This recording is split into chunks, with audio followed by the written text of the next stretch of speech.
well known as Alan Dershowitz, but he is the editor-in-chief of the Post-Eagle, a newspaper that is dedicated to bringing news of Polish Americans to Polish Americans.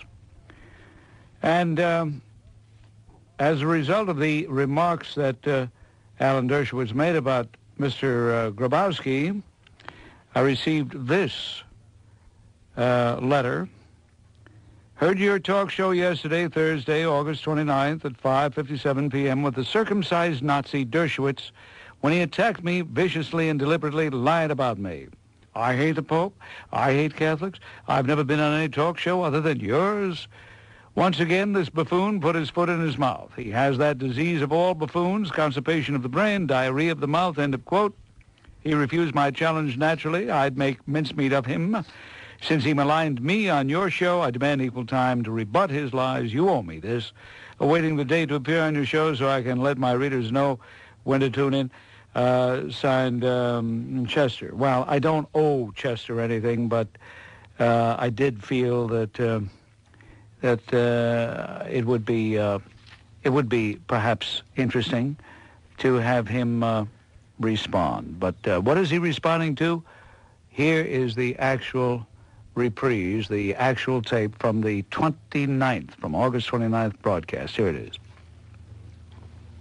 The game hasn't surfaced here yet, has it? Well, I've already heard that there are ads. For example, there's a newspaper in Clifton, New Jersey called the Post-Eagle, which constantly writes pro-Nazi editorials, Nazi ads. A guy named Chester Grabowski, who's just an old-fashioned Nazi. He has attacked me many times. And in fact, he has worse than that. He has praised you. I read his newspaper. He praised you. Is he now praising me? Because you're the only talk show host in America, he said, who has ever allowed him on his show.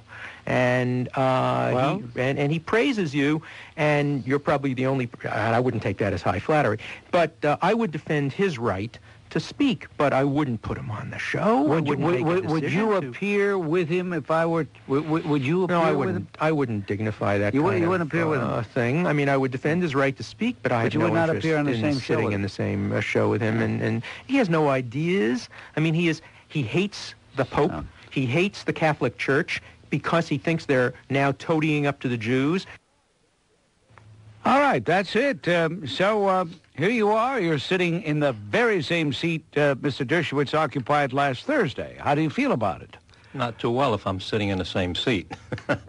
Well, that's what you wanted, though. You did contact me, and I thought that it would make for proper broadcasting to have you in.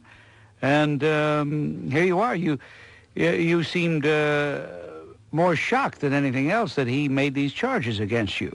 Well, naturally, Mr. Grant, when he says that I hate the Pope, this is ridiculous. I know the Pope personally. I've been with him in 67. I support him. I promote him. When he says I'm anti-Catholic, I push the Catholic cause. I push the Christian cause. I'm a Catholic myself.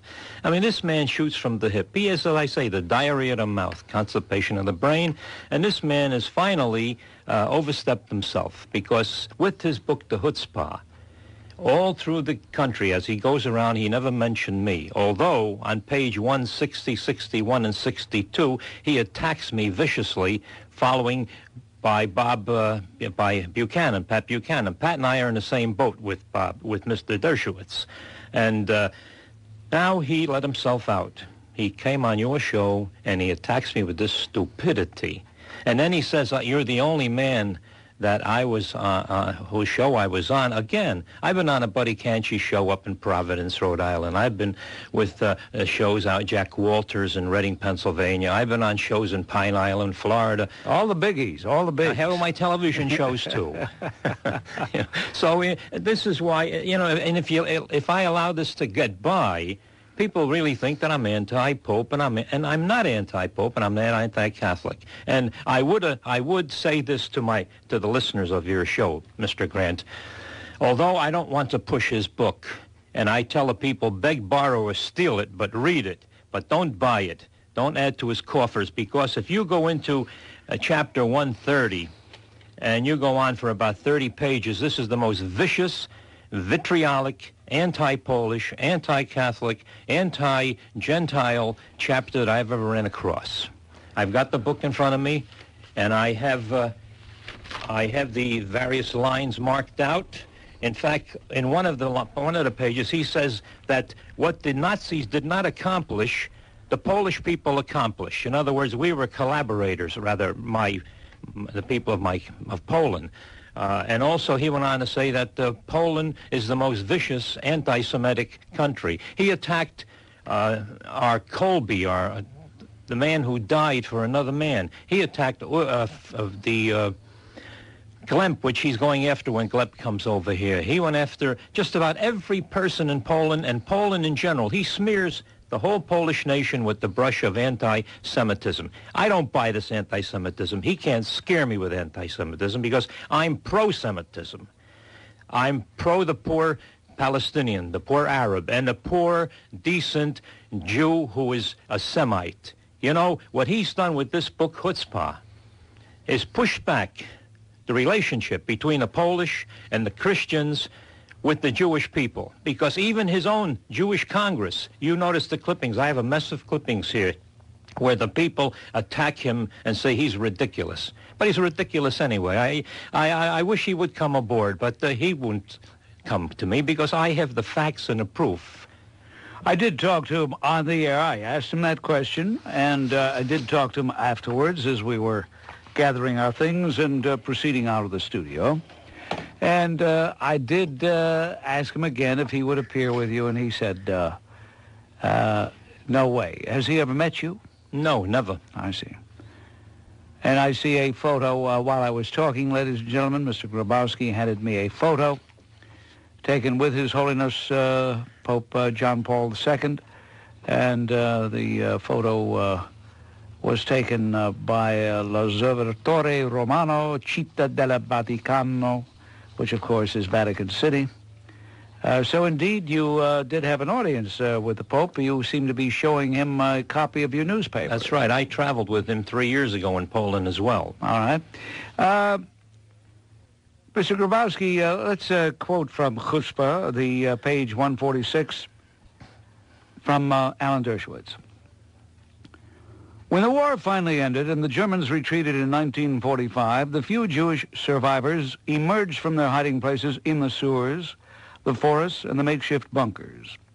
Few families remained intact, but some remnants were determined to try to rebuild Polish Jewry. They came back to their homes only to find them looted and occupied by locals, some of whom were angry at their return and disappointed that the Nazis had not completed their work. You object to that statement? Well, that's not that particular statement. There are other statements on that page where he specifically says that what the Nazis did not finish, the Polish people, Poland, completed. That means trying to get rid of all the Jews in Poland. And this, of course, is a lie. The man is creating animosity between the Polish people, the Polonians like myself, and the Jewish people. He also attacks the German people. He says we should never have given the German people any help or any assistance for what they've done. We shall never forget, we shall never forgive, he says. He attacks Sister Teresa. He attacks Kolbe. He attacks Wyszynski. He attacks everything that's Polish. The man is a very sick man. I feel sorry for him. Well, the fact remains, however, though, that he is not, maybe he's more outspoken and more vitriolic, but the fact remains that there are many, many Jews who do have this feeling that the Polish anti-Semitism was more pernicious than any other. How do you respond to that? There was never any anti-Semitism Polish, a la Polish. There were very, very many instances where, of course, you know, the Jews lived over 1,000 years in Poland, and they had the freedom of anything that they want to do. They even coined their own coins in Poland. But the animosity there was between the people who had doings with them because they tried to, they're obnoxious in many instances, even like here. They try to take over, they try to do certain things, and the Polish people resented it. But Polish people are not anti-Semitic. In fact, in Katyn, where they found that 4,500 or so, amongst them, there were Polish generals, Polish rabbis who first were Polish citizens. Then they became Jewish, like I'm an American and you're an American. But my relationship is I'm of Polish descent. But if they give any statistics in the paper about anyone dying, they're going to put down Grabowski, Polish, Grabowski, an American soldier. And it's the same thing there. So, and not only that, but remember, communism was founded in Russia, Poland. And many, many of the Jews were communists, and they tried to indoctrinate and change the religion of the Polish people, and that's why the Polish people object. And that's why there was this animosity. But there was never any so-called anti-Semitism, which I don't believe in that word anyway, but there never was. We'll take a brief time out, then we'll go public and hear what's on your mind. I think you've had a chance to get an overview of the dichotomy between Chester Grabowski and Alan Dershowitz. And, of course, you don't have to limit your comments to just that. If you want to make contact, if you want to join in, we'd like to say join in the fun, but I don't know how much fun it will be. 212-563-WABC, unless you're calling from New Jersey, which happens to be the home state of Mr. Grabowski. It's 201-489-WABC, 201-489-WABC. The time, by the way, is 21 minutes past 4 o'clock. The telephones from Perth Amboy. Here's Dan calling in. Hello, Dan. Hi, Bob. How are you? What's on your mind, Dan?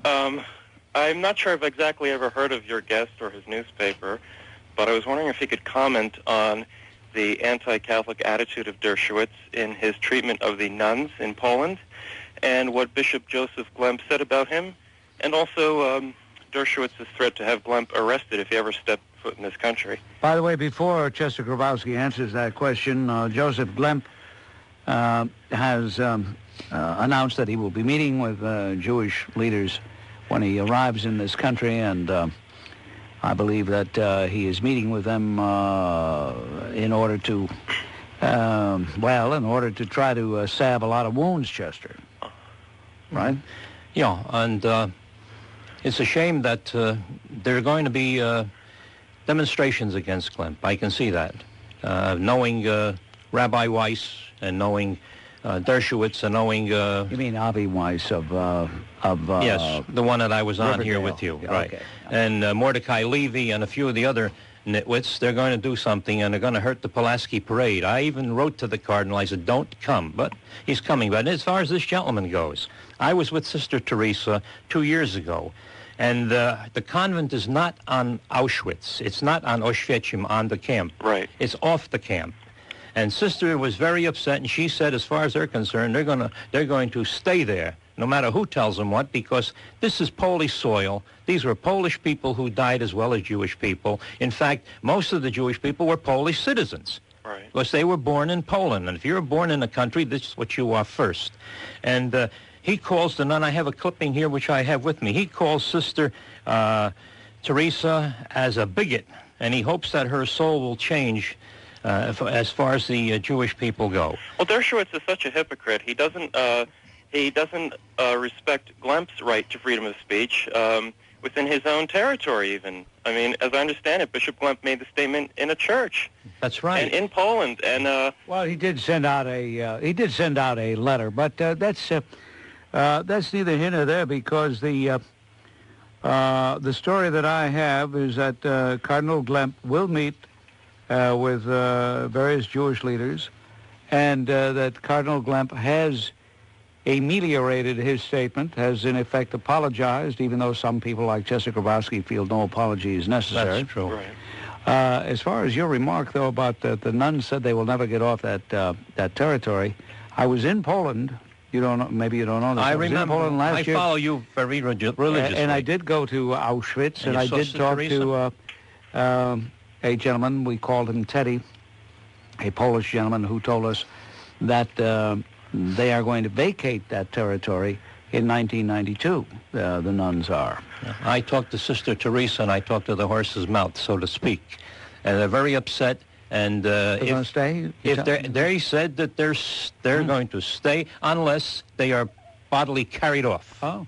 Right. And as this gentleman said, this man is a hypocrite because he says he's going to guarantee my civil rights First of all, he says that Grabowski has a right to say what he wants, and he's going to defend it. And he's the man that attacked my paper, the Post-Eagle, and tried to destroy it because I happen to write editorials against certain Zionist Jews and because I defend the Polish people. So he's taking my First Amendment rights away from me, and he's telling everybody he believes in the First Amendment rights. This man is sick, and as I say, he is, what's the sense? He has also written to advertisers who buy advertising in your publication. Is that right? He's written to every one of my advertisers in my Christmas issue, and he called them. He called my attorneys. He called Congressman Frank Arini, who I lost respect for, and Bob Januszewski, the county executive, whom I lost respect for, because they backed off because of this man. They were frightened by this man. And there's a few others, Matt Ronaldo, and a few of these so-called guys that are, they all should be thrown out of Congress this year, and I'm going to help whatever I can. All right. Thank you, Dan. Thank you very much. Appreciate your call. We're going to continue with Chester Grabowski, who does not mince words, as you can see, in just a couple of minutes. But right now, let's check in with Joan OBC, Chester Grabowski, who is the editor, the publisher of the Post-Eagle, whose slogan is Polonia's leading independent American Polish weekly newspaper. And Nick is checking in right now from Bergenfield. Hello, Nick. Good afternoon, gentlemen. Chester Grabowski. Yes, sir. I tend to admire and respect Alan Dershowitz, although I must confess that I am very disappointed that he did not consent to confront you personally on the air. I suspect, I'd be willing to lay odds, that in a direct debate with you that was fair, he would utterly demolish your position based on the superior intellect and the facts. But, again, I haven't read your newspaper, so let me just ask you a question that I think would help me to determine where you stand, who you are. And that question is this. Would you be willing to publicly repudiate David Duke, his past in general, and his present positions as they stand now? What have I got to do with Duke? I don't know Duke. Well, he's a public figure, and everybody... No. You're off base asking somebody who's not even associated with the guy to repudiate him. Uh-huh. Well, that tells me a lot right there. And if you're truly the observant person you claim to be, the person who's able to discriminate and judge nuances, Nick, you would notice that even Duke himself has repudiated his past. But if you were to take his positions as they are today, in most cases, and not know who enunciated those positions, you would find a lot of people would agree with those positions. Maybe even you.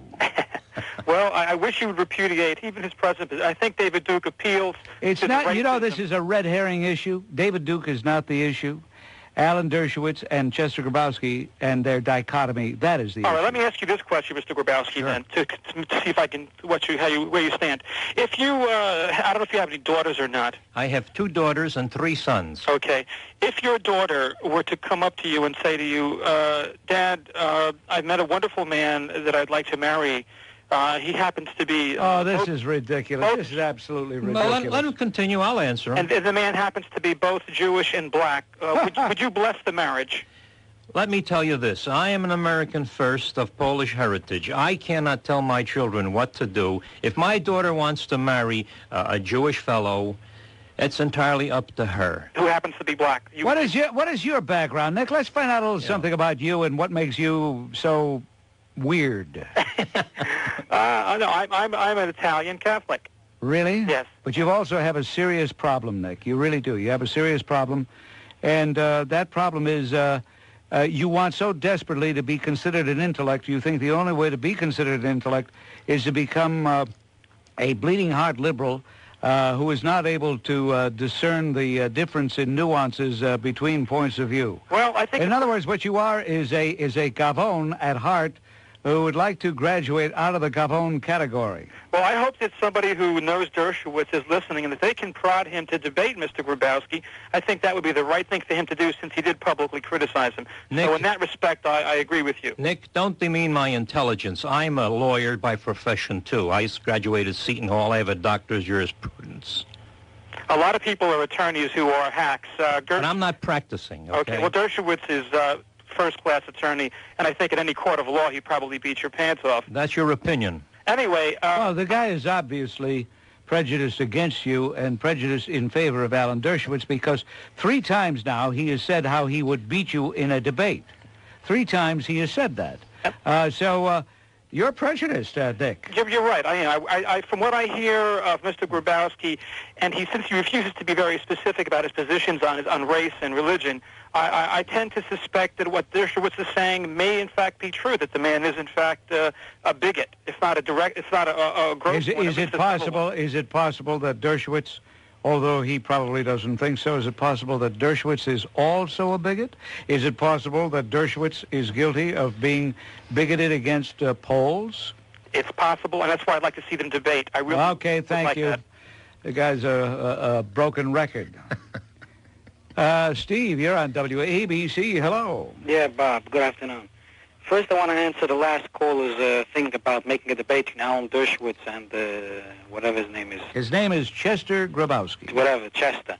First of all, Alan Dershowitz should not and does not have to debate with a Nazi. That's number one. I'm not a Nazi. Okay, your views are just as good as a Nazi. And Bob, let me ask you a question. You came back from a vacation. I don't know what happened to you. You take this guy on the air. Who's going to be next? The KKK will be next on the air? Very possible we may have a KKK person on. Very possible. We have people representing all kinds of points of view, and we do deal in controversy. So it's very possible, Steve. Okay, Mr. Chester. Yes, sir. Can I ask you a question? Surely. You said that Mr. Dershowitz started animosity between the Poles and the Jews. That's true. Yes. What happened 50 years ago before Mr. Dershowitz was able to speak? Who started animosity then? 50 years ago, 52 years ago, Poland was invaded by the Nazis, and the Polish people saved hundreds of thousands of Polish Jews. Hundreds of thousands? And Poland was the first... 6 million. They saved hundreds of thousands, but killed 6 million. There were no 6 million. 6 million were 6 million Polish citizens. Let's get the facts straight. By the way, Steve. Yes. You asked that pejorative question, and you asked it in a very derogatory manner. Do you realize that Chester Grabowski wouldn't be here today if Alan Dershowitz weren't here on the 29th of August? You realize that? Yes, I realize that. Ah, boy. Thank you. I knew that Steve was basically fair at heart.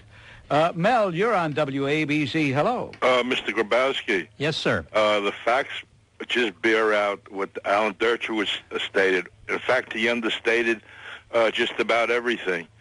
The first 7 hours, the whole war was over for Poland. That's wrong. Well, let me continue. Go ahead. And the Warsaw Ghetto, the Jews lasted almost 3.5 months without any aid whatsoever. That's a lie. From the Poles. Maybe they gave them a few guns. That's a lie. And the Poles made the best concentration guards money could buy. That's a lie. It was a Judenreich. And if the Prince of Darkness did any more than he did, there probably wouldn't be one Jew left in Europe. There's over 100,000 Polish Jews in Poland today, despite the fact that they try to claim otherwise. Jews returned after the war to reclaim their home, and they were rejected and murdered, and their homes and property stolen, and they had to leave. Chester, according to the UJA, there are not more than 5,000 Jews in all of Poland. That's not true, Bob. He misstates facts all over the place. I don't Why would the UJA come up with false information on that? I don't know. How come they I guess they want to get some people to feel and bleed hearts for them. But you can prove that there are 100,000 Absolutely. Jews? It's been written not only by me, by Jewish writers. By Jewish writers? Absolutely. Right. Yad Vashem, the Krakowski, who's in charge of Yad Vashem. S-K-Y, not S-K-I, sir. He's Jewish. And he even goes in and tells the people about that. Huh? So I don't pull things out of the air. I have a mess of material in front of me here, and I can quote verbatim and even quote. Okay. Mel, appreciate your call. Thank you. Let's try Harry. Hello, Harry. You're on WABC. Yes, Mr. Grabowski. Yes, sir. You are a filthy, low-life Nazi scum liar, and if you were black, your name would be Leonard Jeffries. No, my name would be Dershowitz, Yeah, because right. Dershowitz is the white Jeffries. I come from a long line of Polish Jews, and I know for a fact that Jews for centuries were never allowed to take part in public life in Poland. Oh, you're such a liar. You are Read a the liar, history. sir. Polish Jews lived the greatest... My parents and their ancestors were never allowed to go to the regular schools, to take part in political life, to be officers in the army.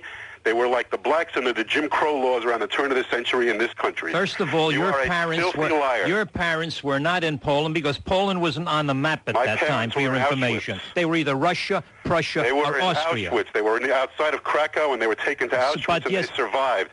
And when they tried to go back to their homes, they were not allowed to because the Polish people would have killed them if they had. That's not true. You are a scum and a liar, and I Well- will tell you something else. Yeah. The next time you come for us, it will not be so easy. Oh, I know you're threatening me again, You don't huh? have to threat you. Oh, you people, all you do, don't scare me. We're not Because scared of I'll That's take the you with problem. me We're if not anything scared happens. of you anymore. That's the problem. We'll stand up to you face to face this time and stick it Let right Dershowitz to your stand face. face to face with You me. I lying little demand that he Nazi stands face to scum. face with me. Yeah, I could stay face to face to you.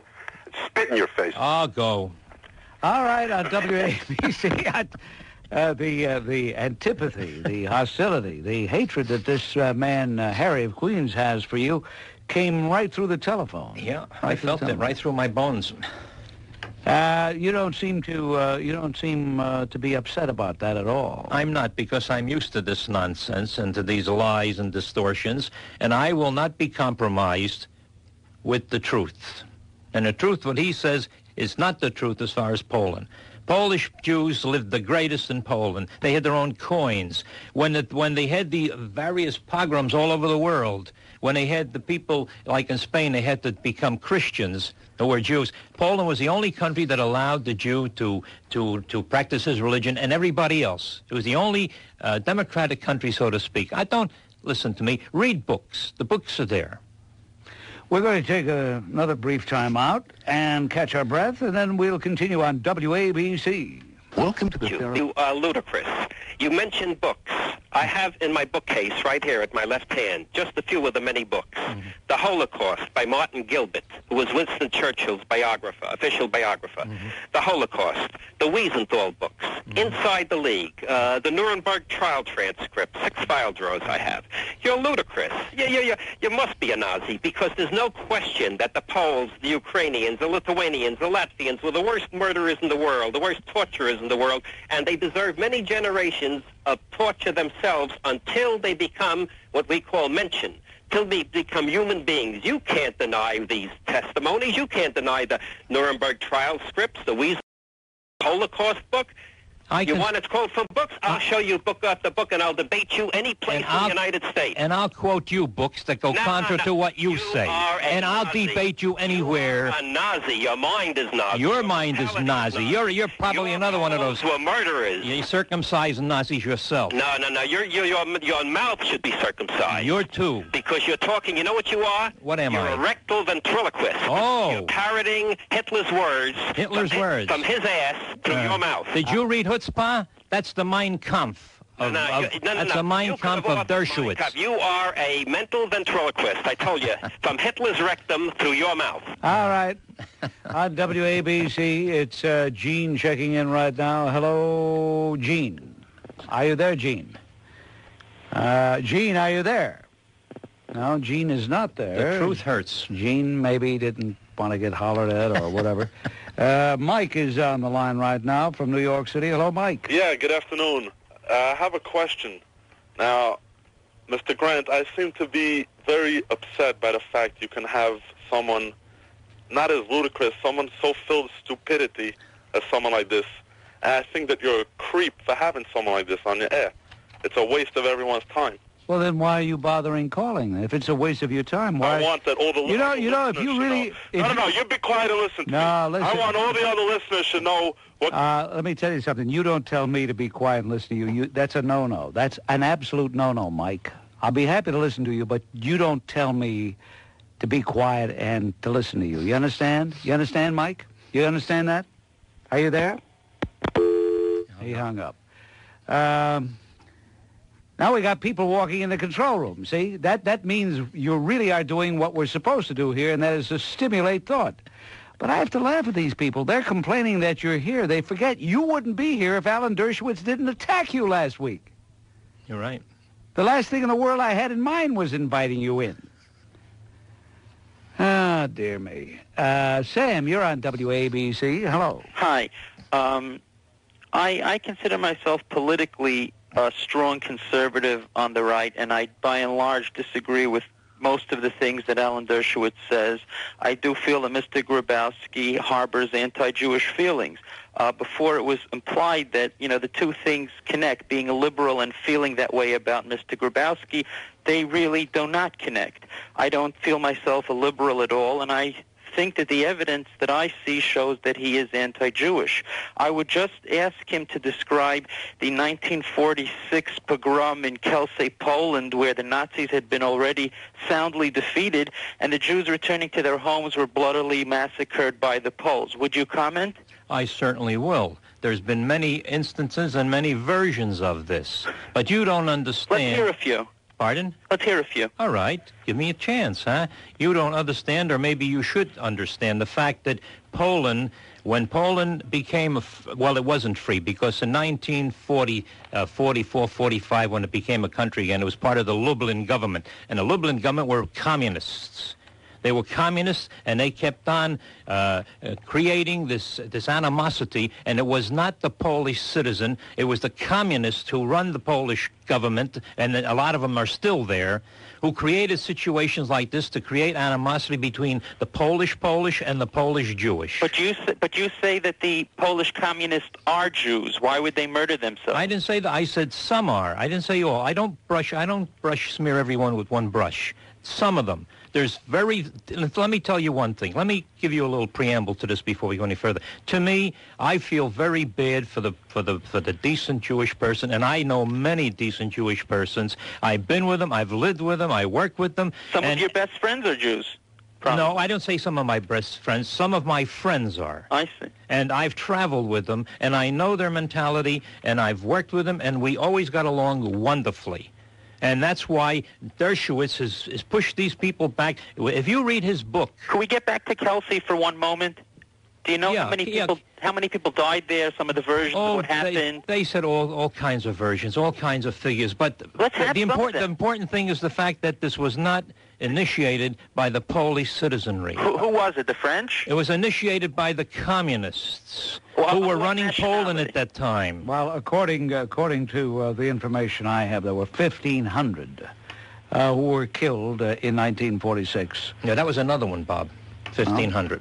Well, there were several in 1946. Kielce was the most vicious at one time. Could you describe some of the versions? What happened there? What happened there? The people came back from the wars and came to their home, and they said that the Polish people didn't want to give them back their lands, didn't want to give them back their homes, and they attacked them. Who attacked who? They said that the so-called Polish people in this village of Kielce attacked the Polish Jews who came back to resettle in Poland. How many were killed? I forget. I don't, off the top of my head, I can't tell you. I don't have all these figures in my head. I thought it was 1,500, but you say it's not so.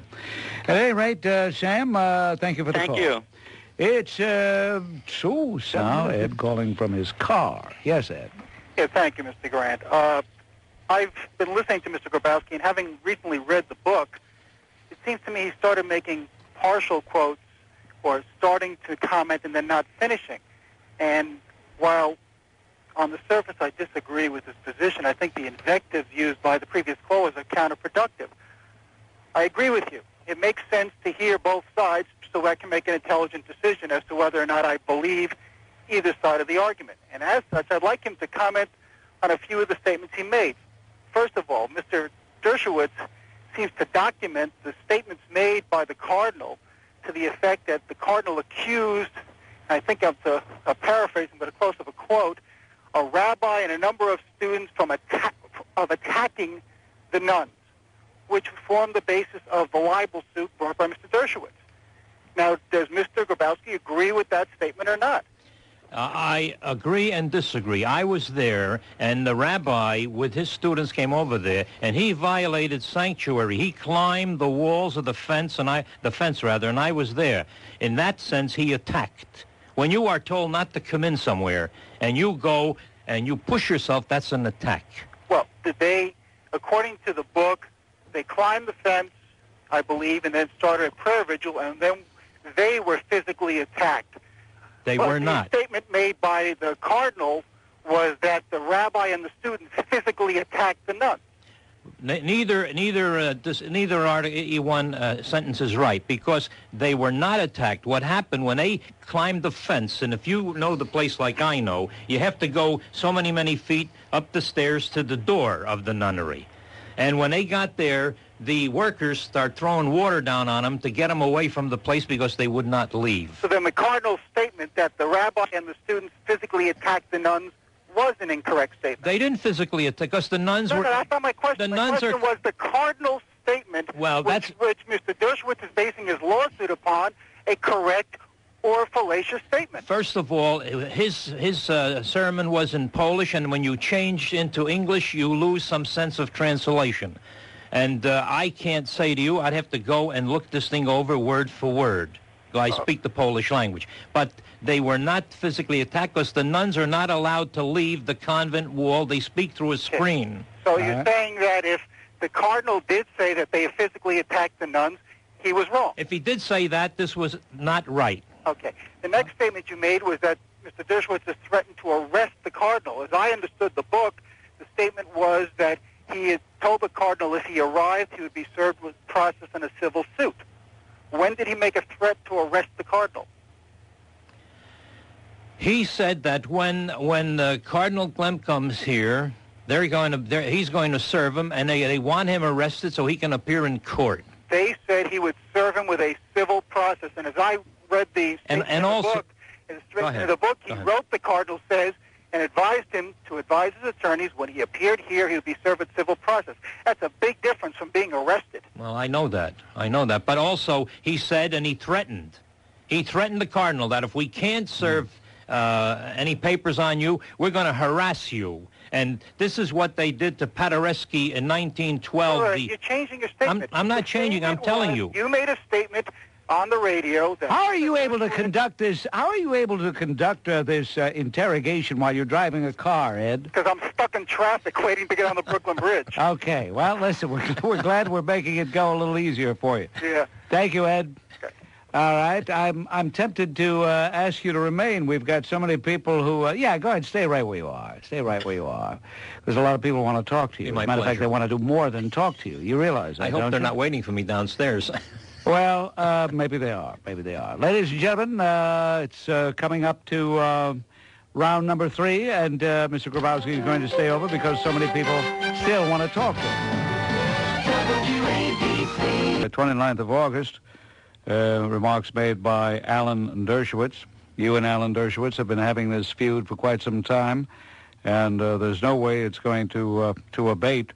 The only problem is that you're not in the same studio at the same time, which is not your fault because you have no hesitancy about taking him on face-to-face.